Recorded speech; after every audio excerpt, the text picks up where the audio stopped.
All right, to start our floor plan, what we want to do is draw this 55 foot by 40 foot deep rectangle. Okay, so anytime I give you a measurement, let's say 55 foot by 40 foot, 55 foot would be our x-axis, which is going to be on the screen. It's going to be horizontal.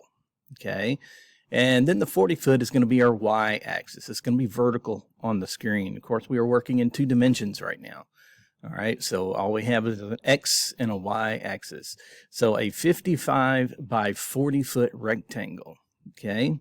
Now you do not put the dimensions, okay? I'm gonna go ahead and get rid of said dimensions because you know what size it is now, 55 foot by 40 foot.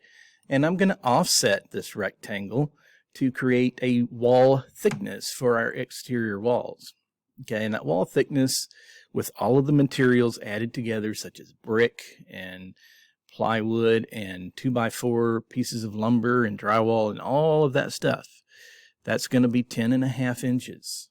Okay, so I'm going to click on the offset tool up here in the modify panel, bring my cursor into the screen, and I'm going to type 10, and I can type 0.5 and then use the inch symbol, which is the double quotation mark, not hitting the quotation button twice, but hitting the shift button and then the quotation button to get the double quotation marks. Okay.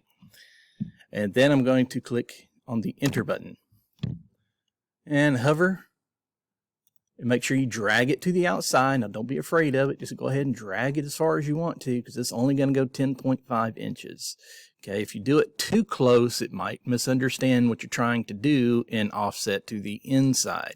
So make sure you pull it out and then click, and then you will have it offset at 10.5 inches. Okay, now that will get you started. And what we'll do when we come back is talk about dividing this space.